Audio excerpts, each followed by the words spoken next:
Bismillahirrahmanirrahim. Assalamualaikum warahmatullahi wabarakatuh. Alhamdulillah wassalatu wassalamu ala Rasulillah wa ala alihi wa sahbihi wa man da'a bi da'watihi wastanna bi sunnatihi ila yaumi liqa'i rabbih. Rabbi shrah li sadri wa yassir li amri wahlul 'uqdatam min lisani yafqahu qawli. Man lam yashkurin nas lam yashkurillah. Siapa yang tidak berterima kasih kepada manusia berarti dia tidak bersyukur kepada Allah. Rumahnya kita tempati, makanannya kita makan, keluarganya kita datangi. Man ahsana ilaikum, siapa yang sudah berbuat baik kepada kamu, fakafi'uhu, balaslah. Fa illam tajidu, kalau kamu tidak sanggup membalasnya, fad'u lahu, doakan dia. Untuk almarhumah Profesor Dr. Hajjah Tuti Alawiyah beserta bapak, beserta keluarga yang sudah mendahului kita. Al-Fatihah. A'udzubillahi minasyaitonirrajim. Bismillahirrahmanirrahim. Alhamdulillah rabbil alamin. Arrahmanirrahim. Maliki yaumiddin. Iyyaka na'budu wa iyyaka nasta'in. Ihdinas siratal mustaqim, siratal ladzina an'amta 'alaihim ghairil maghdubi 'alaihim waladdallin. Amin. Allahumma ja'al quburahum rawdatan min riyadil jinan. Jadikan kubur mereka salah satu dari taman-taman surgamu ya Allah. La taj'al quburahum hufratan min hufarin niran. Jangan jadikan kubur mereka salah satu dari lubang neraka-Mu ya Allah. Allahumma ja'alna minal ladzina yastami'una al-qawla fayattabi'una ahsanah. Jadikan kami orang-orang yang mendengarkan ucapan yang baik lalu mengiringinya dengan amal yang baik. Wajma'na ma'ahum mal habibil mustafa fi jannatikal ula. Satukan kami dalam surga Jannatul Firdaus bersama mereka, bersama Nabi Muhammad sallallahu alaihi wasallam. Walhamdulillahirabbil alamin. Saya menyampaikan tausiah di banyak tempat, tapi rasanya di antara semua itu malam inilah yang paling istimewa. Karena saya bisa bertemu langsung dengan orang-orang yang pernah mengisi sebagian dari hidup saya pada saat saya sekolah dulu, pada saat saya sedang di perantauan, pada saat saya sedang susah, mereka pernah menghibur saya. Dan hari ini saya melihat wajah mereka. Ketika itu ada namanya grup Bagito. Tidak pernah terlintas di pikiran akan ketemu. Hari ini bertemu bertatap muka. Candaannya cerdas. Ada kritik-kritik di sela kelucuan. Yang bisa menangkap itu orang-orang yang cerdas. Lalu kemudian ada Mas Komeng. Beliau kalau bicara nyeletuk, hampir tidak ada jedanya. Tawa yang lama belum habis sudah disusul dengan yang baru. Kemudian ada pula Bang Dery. Kemudian ada Bang, ujungnya yang ingat, Bang Sipit, Rudi Sipit. Ada Bang Bopak Castello. Ada pula Bang Ginanjar. Kemudian yang gini-gini aja belajar. Ada Bang Tigor, yang tidak pernah terlintas pikiran akan ketemu Bang Tigor. Malam ini ketemu, berfoto. Tapi di antara semua, yang paling banyak dosa saya, kalau saya lihat di TV saya matikan, itu Bang yang pakai topi tajam. Beliau berhasil membangkitkan emosi saya. Hari ini saya diberikan kesempatan oleh Prof, oleh keluarga untuk, sebetulnya saya dipertemukan untuk meminta maaf pada beliau. Beliau berhasil memainkan peran yang luar biasa. Bang Taufik, Safalas, dan lain-lain yang tak dapat saya sebutkan satu persatu. Hah?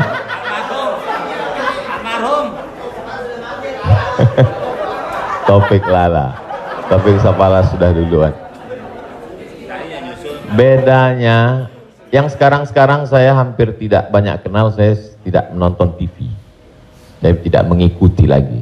Kenapa dengan abang-abang yang sekarang saya kenal, ini masa dulu, masa lama. Jadi saya waktu itu masih mengikuti mereka. Dan dibandingkan dengan yang sekarang, lawakan mereka itu natural, tidak dibuat-buat. Lalu kemudian sekarang saya lihat ada fenomena menjatuhkan orang, menjatuhkan tokoh, menjatuhkan, bahwa dalam candaan itu ada menyebut, ya, tapi tidak sampai seperti sekarang. Mengerikan sekali. Lalu kemudian mereka dulu itu lebih natural, kemudian candaan mereka itu tidak menyentuh agama. Sekarang begitu mudahnya orang menjadikan agama sebagai candaan. Apa yang terjadi sebenarnya? Jadi ketika kita mengatakan ini tidak boleh, ini haram, maka kita mesti menunjukkan yang boleh itu mana. Maka saya berharap mereka bangkit kembali, segar kembali seperti dulu. Mudah-mudahan energi positif ketika mereka berkumpul, ketika mereka hijrah, mereka tidak meninggalkan dunia ini, tapi membuat sentuhan baru.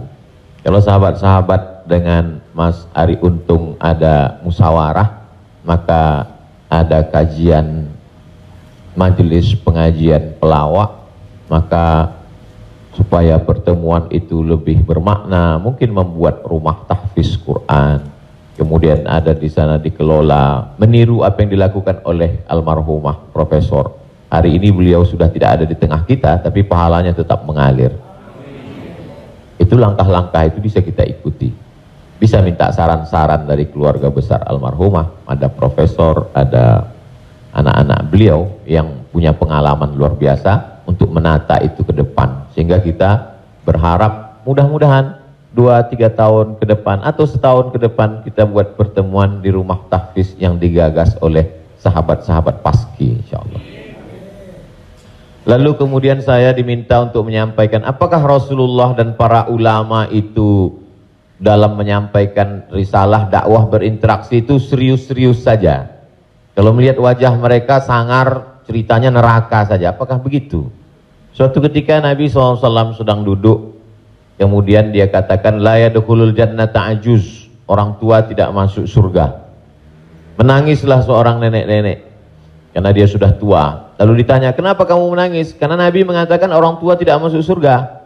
Lalu Nabi tersenyum. Kata Nabi, maksudku bukan itu. Maksudnya orang sudah tua, nanti ketika di akhirat, dia jadi muda lagi.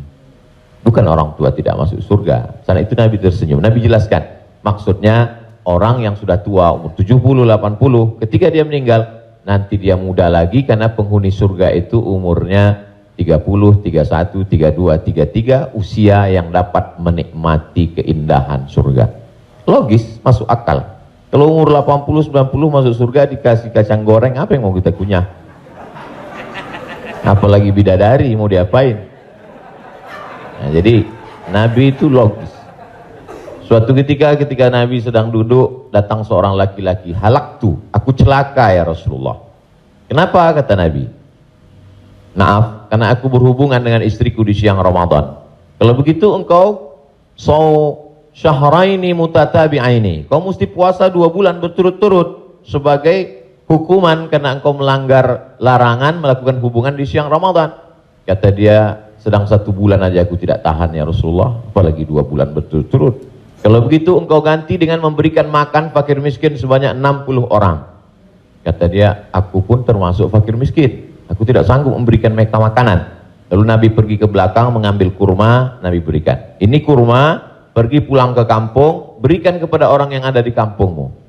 Kata dia, di kampung itu akulah yang paling miskin ya Rasulullah.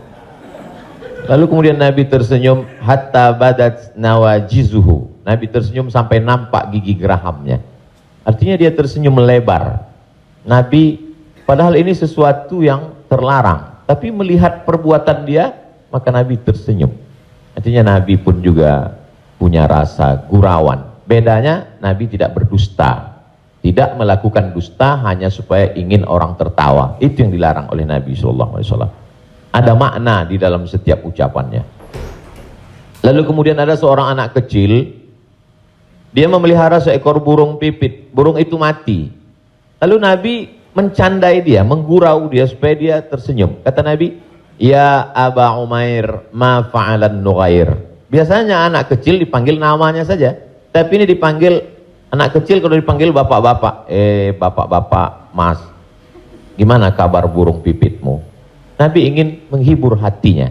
Jadi Nabi menghibur dengan kalimat-kalimat yang tidak lazim digunakan pada anak-anak biasa, dipakai untuk anak itu karena ingin menyenangkan hatinya. Jadi metode itu juga yang saya pakai dalam sebagian tausiah saya. Masyarakat kita ini sedang letih. Di rumah dia tertekan, di jalan dia kena razia, Di kantor dia ditekan atasan, dia ke masjid mau menyegarkan pikiran, langsung begitu masuk neraka. Jadi mana lagi aku mau mengadukan kesulitan hidupku? Jadi oleh sebab itu kalau sahabat-sahabat melihat tausiah saya, kenapa Ustadz masukkan unsur selama itu adalah bagian dari, bukan ada unsur dusta di dalamnya. Lalu kemudian kita mengenal ada ulama-ulama mazhab. Di antara ulama mazhab yang paling tua 4 mazhab, Hanafi, Maliki, Syafi'i, Hambali, Imam Hanafi. Namanya Abu Hanifah, meninggal tahun 150 Hijrah di kota Kufah, Irak. Suatu ketika datang orang menjumpai Imam Hanafi. Imam Hanafi, ya, kalau saya mandi di sungai, saya buka baju dan pakaian saya, apakah saya masuk ke sungai itu menghadap kiblat atau membelakangi kiblat? Kata Imam Hanafi, hadapi saya bajumu itu jangan sampai dicuri orang. Jadi Imam Hanafi logis. Jadi orang dulu amat sangat takut membelakangi kiblat atau menghadap kiblat. Karena dalam Islam diajarkan kalau kamu masuk dalam toilet, jangan menghadap kiblat, la tastaqbilul qiblata wa la tastadbiruha. Jangan menghadap kiblat, jangan membelakangi kiblat. Maka pada saat akan mandi pun dia juga ragu. Kira-kira kalau saya mau mandi, apakah menghadap belakang? Kata Imam Hanafi, logis saja. Yang penting selama kamu. Tapi jawabannya spontan. Mereka menyangka karena dia ulama besar, dia akan keluarkan dalil. Tapi dia sampaikan sesuatu yang ringan, yang biasa-biasa saja.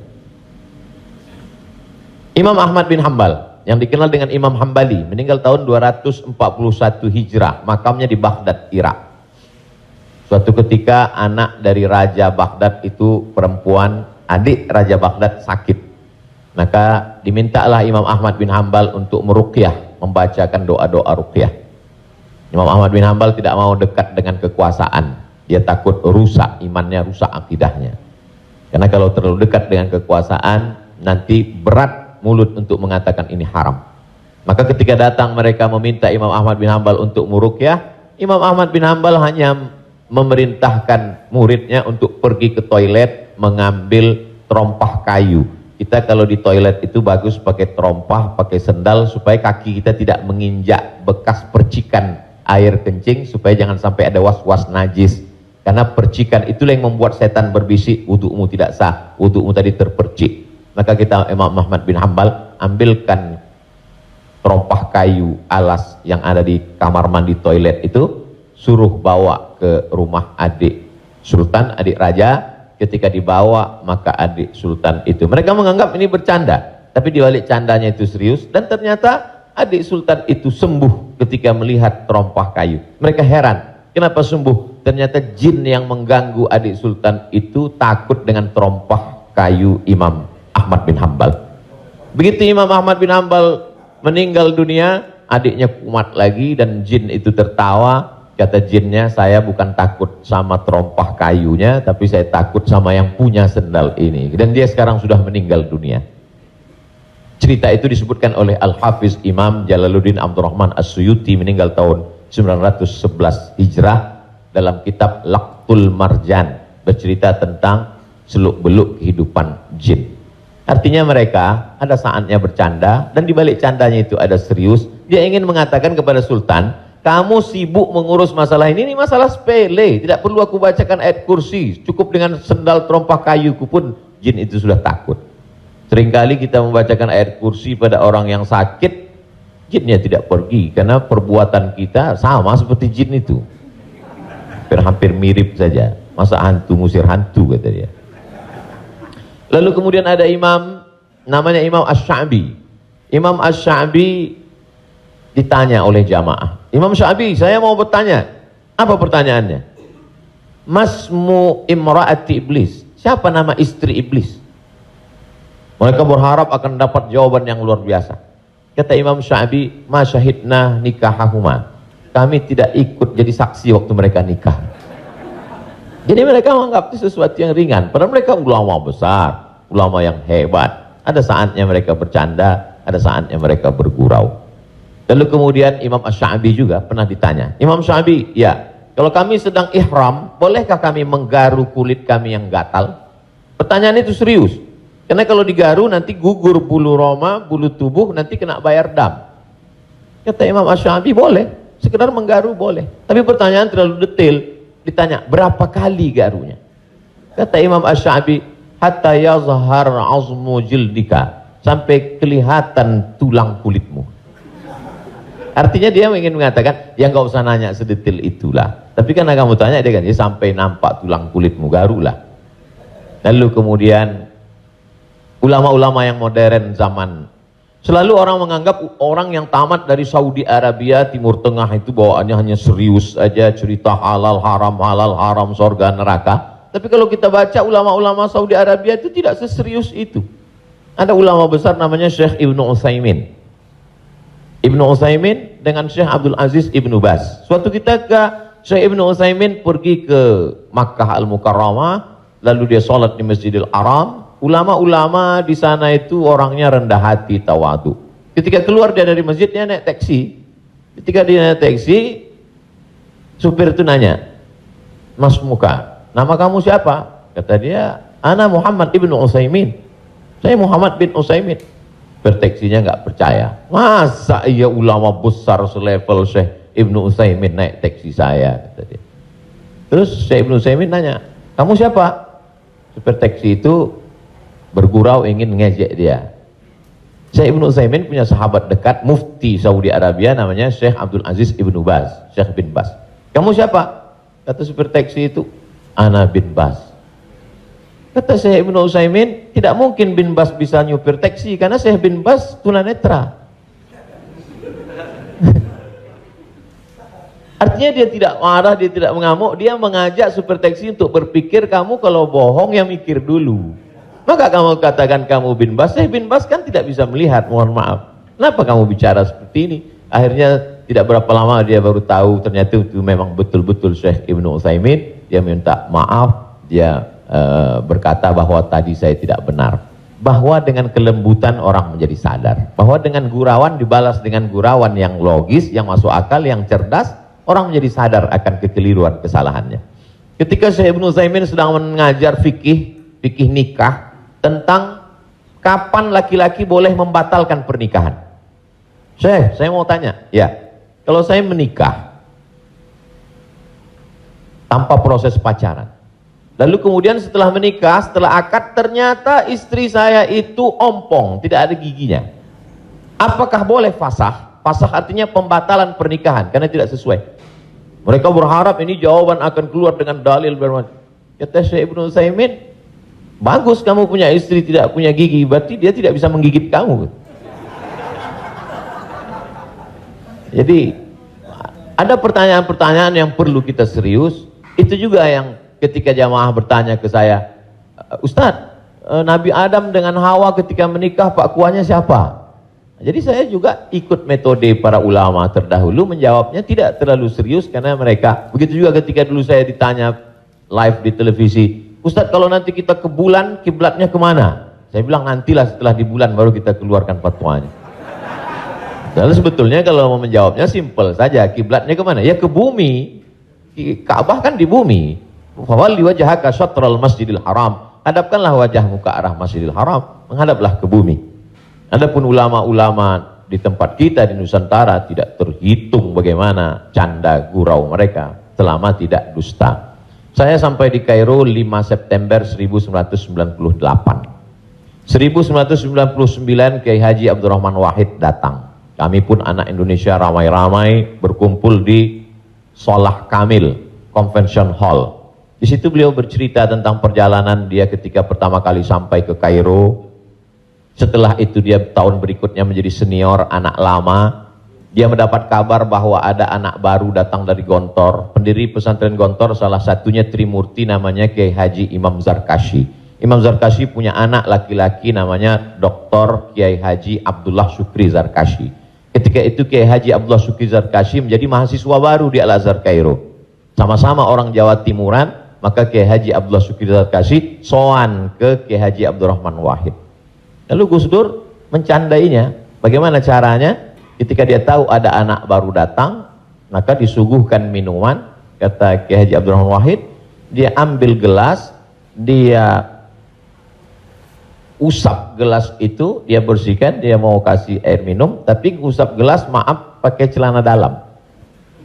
Tapi celana dalam itu celana baru dari kamar, baru belum pernah dipakai. Dia cuma mau ngeprank, mau ngerjain. Akhirnya setelah itu tentu bagaimana respon tamu itu, karena segan ini senior dia tetap minum juga. Setelah selesai baru dia kasih tahu, itu tadi celana dalam itu baru, belum dipakai. Jadi tidak ada dusta, tidak ada bohong. Itu cerita langsung yang saya dengar ketika beliau datang pada tahun 1999. Jadi tidak menyangka bahwa mereka yang kita lihat sepertinya serius, ada saat-saatnya bercanda, ada saat-saatnya bergurau. Hidup ini sa'ah wa sa'ah. Begitu juga ketika saya sampai ke salah satu sekolah tahfiz Quran. Saya tanya seorang guru tahfiz, bagaimana ibu pengalaman mengajar sekarang? Kata dia, mengajar anak tahfiz dulu tidak sama dengan sekarang Pak Ustadz. Gimana Bu? Setiap 10 menit, anak-anak itu mesti dialihkan untuk konsentrasi mereka ke yang lain. Setiap 10 menit setelah dia mengulangi hafalannya, saya mesti cerita, saya mesti mendongeng, saya mesti buatkan suatu cerita. Kenapa? Apa yang terjadi dengan anak-anak kita? Ternyata sudah tersetting di kepala mereka bahwa setiap 10 menit ada iklan. Pengaruh dari televisi. TV sudah merusak cara berpikir anak kita, dan saya tidak menduga sampai sedalam itu guru tahfiz bercerita ke saya. Jadi betapa kalaulah mas, abang yang punya kemampuan yang diberikan Allah Subhanahu wa Ta'ala, itu tidak bisa dipelajari, itu pemberian Allah. Bisa berpikir dengan sesuatu yang tak terpikirkan oleh orang. Nampaknya simple, nyeletuk segala macam, tapi itu hanya orang-orang yang diberikan Allah. Itu bagian juga dari nikmat yang diberikan Allah, tapi kalau salah pakai dia bisa menjadi laknat juga. Maka perlu orang untuk iklan dalam kehidupannya. Tidak monoton sehingga dia menjadi bosan, sehingga dia menjadi jemu. Lebih dari 15 menit. Tadi saya diminta sebagai pengantar 15 menit. Ternyata bicara di depan orang idola-idola kita tak terasa waktu bagi saya. Yang mendengar mungkin sudah lama sekali. Itulah sebagai pengantar dialog kita. Tadi dikatakan bahwa kita akan ada tanya jawab. Terima kasih, mohon maaf. Assalamualaikum warahmatullahi wabarakatuh.